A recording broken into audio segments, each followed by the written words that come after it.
नमस्कार साथियों, मैं आपका साथी दिनेश बोहरा। विधानसभा चुनाव के बाद में अब इस समय पूरे देश के अंदर लोकसभा चुनाव को लेकर चर्चा है।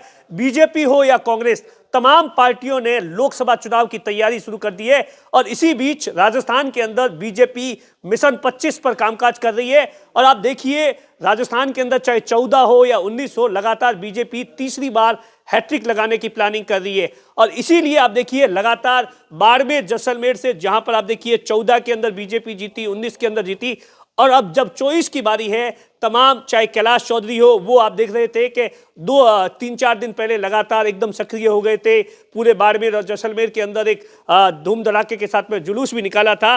और इसी के साथ कुछ नए चेहरे हैं जो कि पिछले कई महीनों से लगातार फील्ड के अंदर काम कर रहे हैं, और उन्हीं में से एक आईपीएस है, हमारे साथ में है, जो कि सांगाराम जहांगीर है, जो कि लगातार विधानसभा चुनाव से पहले बीजेपी के लिए गांव और ढाणी में जाकर वोट मांग रहे थे। और इस समय हमारे साथ में, कहने को तो ये स्वीकार नहीं कर रहे हैं, लेकिन तमाम मुद्दों को लेकर हम बातचीत करेंगे। साहब, पहले तो मेरे को ये बताइए, आप इतने बड़े आईपीएस है, तो मारवाड़ी ने राजस्थानी भाषा में मतलब बोलना, ऐसा भूले नहीं इस भाषा को? देखो अपने मातृभाषा है, मातृभाषा ने कौन बोला है? तभी तो मातृभाषा होती है।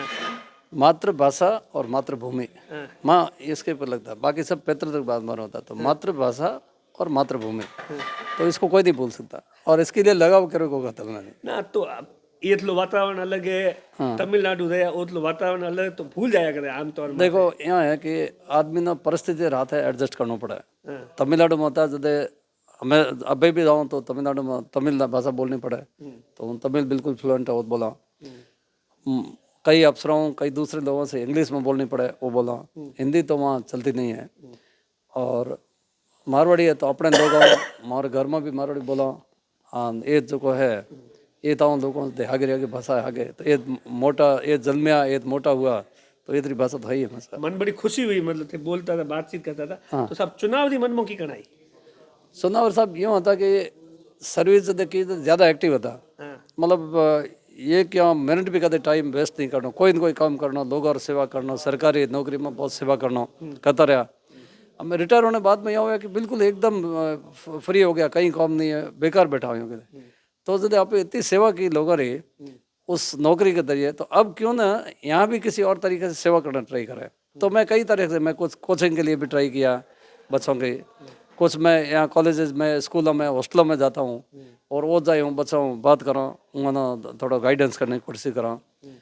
कई मैं एक बार मैं गांव में वो कवास में किया था, एक मोटो कैंप किया था, नशा मुक्ति कैंप किया था 2013 में। वो बड़ा फेमस हुआ था, 500-550 लोग आया था उसमें। कई नशो छोड़ाए, मैं अफीम ने उसको नशा छोड़ाया था। तो ऐसे जो ना कई न कई एक्टिविटी करना चाहिए समाज के लिए, क्योंकि ये समाज, ये मैं मोटा हुआ हूँ, तो यहाँ की जो समाज, यहाँ की सोसाइटी, समाज मतलब जो बाड़मेर डिस्ट्रिक्ट, तो अपना बाड़मेर जैसलमेर और बालतरा डिस्ट्रिक्ट, तो इसके लिए कुछ न कुछ करना चाहिए। तो सेवा, अब कैसे सेवा करें, तो सेवा करने एक ही अच्छा मौका है कि अब इतने साल सर्विस करने के बाद में यहाँ पर आए, क्या आपने फर्क देखा वहाँ पर आपने सर्विस के दौरान? अब किस बात का सबसे बड़ा दुख होता है कि यार इतना बड़ा बाड़मेर है, इतने साल बीत गए आज़ादी के, ये तमाम चीज़ें हैं जो होनी चाहिए थी, अगर नहीं हुई है तो अब मुझे करनी चाहिए? या देखिए, एक तो जो है, जो मैं कंपेयर करूं तो एक तो है कि अपराध जो है, जो को ये अफसोस की बात है कि ये राजस्थान में अपराध ज़्यादा हुआ है, और तमिलनाडु में ऐसे जो घिनौने अपराध है इतने नहीं होते हैं। जैसे एक शूट आउट है, प्राइवेट लोग है, कोई शूटिंग कर रही, कभी पुलिस माथे शूटिंग कर दे, ये शूटिंग जो है तमिलनाडु में ऐसा होता ही नहीं कभी। ये तो हर हफ्ता है या हर 10 दिन एक हो जाते हैं। तो हमें जो सरकार आई है, तो सरकार ने काफ़ी इंस्ट्रक्शन दिया, बहुत स्ट्रांगली कहा है कि भाई ये जो गुंडा और माते पुलिस जो एक्शन लेनी चाहिए। लेकिन पहले ये क्यों हुआ इतना बड़ा, किसी को सेफ्टी नहीं, कोई हम भी नहीं समझा कि जो को हमारा कोई सेफ हो ये रहना, जो को आदमी को भाई सुविधा बेसिक है, लेकिन घर में रहना अगर सेफ्टी फीलिंग नहीं है, तो आदमी की तो एक अनकम्फर्टेबल फील करे। तो ये वास्ते है जो एक तो ये होना चाहिए कि अपराध बिल्कुल कंट्रोल होनी चाहिए यहाँ के, ये तो एक पुलिस का। दूसरों की है कि ऐसा इतनी बड़ी अपनी ज़मीन है बाड़मेर जैसलमेर, और इतनी बड़ी ज़मीन है, इतना बड़ा एरिया, जो कई केरला राज्य बराबर इतना मोटा एरिया है। इतने बड़े एरिया में जो है अपगोटे साहब, आप देखिए कि अपगोटे अब पानी भी है, उधर से नहर आ रही है, इधर से नहर आ रही, नर्मदा नहर है, उधर से इंदिरा गांधी कैनाल है। तो मैं सोचता हूँ कि यह जो प्रॉपर जो नहर अगर विस्तार किया जाए बढ़िया, दोनों ही तरफ। तो विस्तारीकरण पूरा बाड़मेर जैसलमेर अगर कवर हो जाए पूरी, तो इतनी जमीन यहाँ पकड़े तो इतना प्रोडक्शन बढ़ा सको वहाँ पे। तो एक तो है प्रोडक्शन बढ़ जाओ है, दूसरों की एक जहाँ अभी जो है तो अपने गोटे ऑलरेडी जो है जीरो है, जीरो जो तो पैदा हो रही हो मतलब इंडिया हंगो ज़्यादा जीरो पैदा कर रहे हो, लेकिन ये कोई जीरो मंडी नहीं है, वो जब बेचने वास्ते ऊंचा ऊंचा जाना पड़ा है। तो ये सुविधा जो है ये भी यहाँ पे होनी चाहिए, ये बेसिक सुविधाएं सब, ये तो हो है जब इतनी एग्रीकल्चर हो रही है तो होना चाहिए। फिर जो है जैसे बच्चों के जरिए है, युवाओं के लिए जो है यहाँ इतनी कंपनियाँ आ गई है और सारा लोग जो काम कर हैंग बाहर लावे। बाहर लावा है। तो ये बाहरला क्यों हुआ है? क्योंकि वो कह रहा है कि नहीं नहीं ये थोड़ा योग्य आदमी नहीं है, तो योग्य नहीं है तो योग्य बनाओ यहाँ ना। आपको नहीं लगता इस बात का अफसोस है कि भाई 10-15 साल हो गए, इस सिर्फ एक कहते हैं कि साहब कि इसकी जो क्वालिफिकेशन है वो मैच नहीं करती है, इसके पास में ये नहीं होना चाहिए था ना, ये तो देखो यूँ है, कहीं ना कहीं लापरवाही है यहाँ के नेताओं की भी, आप मानते हैं इस बात को लेकर? बिल्कुल ये सही है साहब।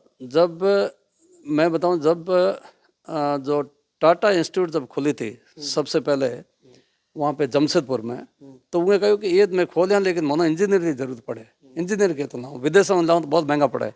जब बेंगलोर में इंस्टीट्यूट बनाई इंजीनियर ट्रेन करने वास्ते, तो ये तो की है कि यहाँ पे जो कोई ऐसा इंस्टीट्यूट बनाओ उगे टर्न अपन एजुकेशन इंस्टीट्यूट भी साथ में बनाना चाहिए। तो कंपनी का काम है ना, कंपनी खुद को यहाँ लोकल लोगों को रोजगार देने कंपनी के का लिए भी। यस, और दूसरी कंपनी को साहब है यहाँ के लोगों को पूछे तो सही नहीं कि भाई यहाँ के थोड़ी तो प्रायोरिटी दो, आप उनको ट्रेन करो, आप उनको ट्रेन सपना करो। बताया था कि साहब दुबई बने ला। हाँ दुबई बनने वाला सपना तो साहब, दुबई तो यूँ है साहब। अब मैं अगर जगह देखो दुबई देखी है उन्होंने कहा कि बाड़मेर जगह गलिया में आप जगह लक्ष्मी बाजार तक जाओ, वो भगवान नहीं करे कोई आग लग जाओ तो वो तो कोई फायर सर्विस नहीं जा सके, कोई गाड़ी नहीं जा सके।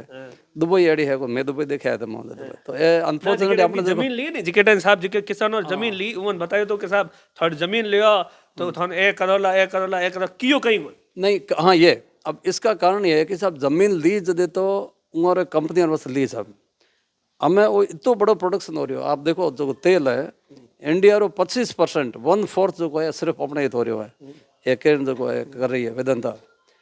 हमें इतना बड़ा प्रोडक्शन हो रहा है तो उगे फायदो कितना हो रहा है?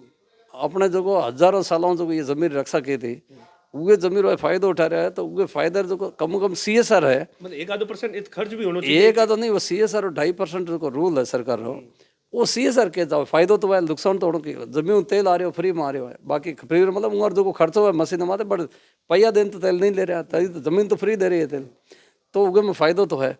हमें वो फायदो है उगे जो फायदा रो परसेंटेज CSR कही सकता है वो सारा, इधर कोयला है, इधर तेल है, सारे जो दुनिया के सबसे जो कॉस्टली जो मटेरियल है सारा खनिज अपन मिल रहा है।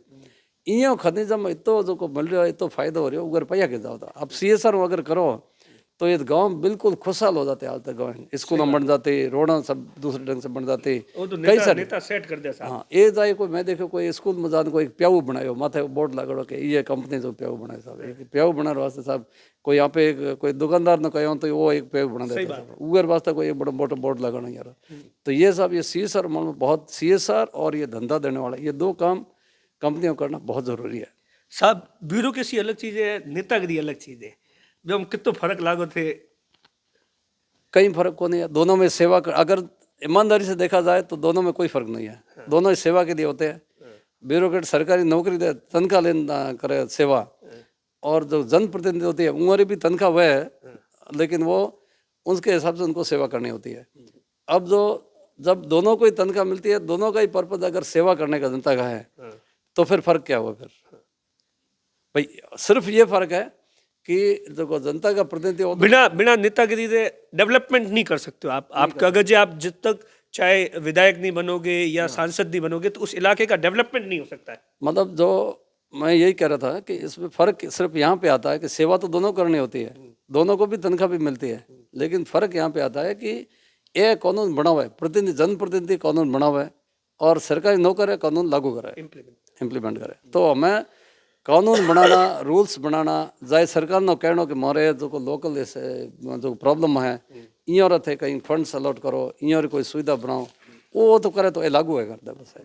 तो यहाँ कॉम्बिनेशन बिल्कुल ये एकदम साथ में कॉम्बिनेशन होना चाहिए, जनप्रतिनिधि और जन सेवक जो है सरकारी नौकर, ये मेलन जो काम करे अच्छा जदे पब्लिक सेवा। संग्राम जी, जब विधानसभा चुनाव चल रहे थे तो मैं बहुत सारे लोगों से गांव ढाणी में जाता था, आप जाते थे गांव ढाणी के अंदर बीजेपी के लिए वोट मांगते थे, क्या लगा उस वक्त, आपने किस तरीके से मेहनत की और वहां पर आपने क्या रियलिटी देखी? रियलिटी ये थी कि लोग चेंज देखना चाहते थे, ये रियलिटी थी। जे थे क्या हो के ना कि मारे के सरकार बदलने है और बदली, लोगों ने चाहा तो बदली, ये तो रियलिटी थी। तो क्यों बदलना चाहते थे, वो हैंग मुद्दा पता था कि ए मुद्दा है, वो तो आपने देखा था, हर बार बोले गए, दोबारा मैं रिपीट करना, वो तो खत्म हो गया इस टाइप जो, उसके कारण सरकार बदल दी, नई सरकार आ गई। जो गलत मुद्दे थे उसको चेंज करना है सरकार का, ये अभी जो सरकार ने काफ़ी अच्छा काम शुरू किया उसके बारे में नई सरकार ने साहब, बीजेपी के नेताओं से बातचीत हुई है कुछ? करते रहते हैं, बात करते हैं, और भी मिलना है, कई बड़े नेताओं से मिलेंगे, बात जरूर करूंगा। कोई इंडिकेशन मिले हैं, कुछ बातचीत हुई है लोकल नेताओं से, एमएलए से, इन तमाम नेताओं से, या दिल्ली और जयपुर में कि बिना आशीर्वाद है साहब टिकट रुको मौन जो है? देखो यूँ है साहब, अपना कर्मण्य व धिक्का रस्ते, तो अब देखो आगे फल तो की है, अपने काम कर रहा हूँ, ये जनता की सेवा कर रहा हूँ, और मिलेंगे जरूर बताएंगे वहाँ पे भी, और अगर मिलता है टिकट तो जरूर करेंगे, नहीं मिला तो कोई बात नहीं। जो भी बीजेपी कैंडिडेट अपना घणो ही कर दी सर, डीजी अता जड़ तक घणो भगवान री मेहरबानी हैंग देख लिया, और आगे मौका मिला तो और सेवा करेंगे, और 5-10 साल तक जैसे मिला तो और सेवा जरूर करेंगे। मोदी जी लगातार 2 बार जीत गए, तीसरी बार भी ऐसा कहा जा रहा है तमाम सर्वे जीतने। क्या लगता है मोदी की ऐसी कौन सी खासियत है जिस कारण से देश लगातार उन पर इतना भरोसा कर रहा है? जन सेवा का एक ही उनके मन में है, और ईमानदारी से जन सेवा करनी है, बस यही है। अब जो ईमानदारी से जन सेवा करनी है तो फिर और किसको पब्लिक लेगी, फिर आपकी जन सेवा हो रही है, सारे जन सेवा के जो भी काम है उसमें अब इतनी सारी फ्लैगशिप स्कीमें आप देख लो, फ्लैगशिप स्कीमें जो वो है, हम एक स्कीम में हैंग नहीं छोड़ना सकते, आपने सब ध्यान है। अब वो स्कीम ऐड और कई प्रधानमंत्री ऐड की थी जगह, गाँव में जो आप देखो, घर घर में जाओ तो बाथरूम है, और आप किचन में जाओ तो उजाला स्कीम आप देखो, गैस है, और घर नहीं है तो उस जगह में आवास योजना में घर भी है। वो घर तक पहुंचने वास्ते पहले तो अपना ऊँट को जाए तो उस जगह में हवाई जहाज जाओ, यहाँ की जगह तो रोड भी है, तो सब कुछ सुविधा हो रही है। इतना करे तो पब्लिक क्यों नहीं बोलता है? बस अब देखिए, ये सांगाराम जहांगीर है जो कि सीधे तौर पर कह रहे हैं कि पार्टी अगर टिकट देती है तो चुनाव लड़ने के लिए तैयार है, अगर नहीं भी देती है तो पार्टी के लिए कामकाज करने के लिए तैयार है। दिनेश कुमार, बाड़मेर।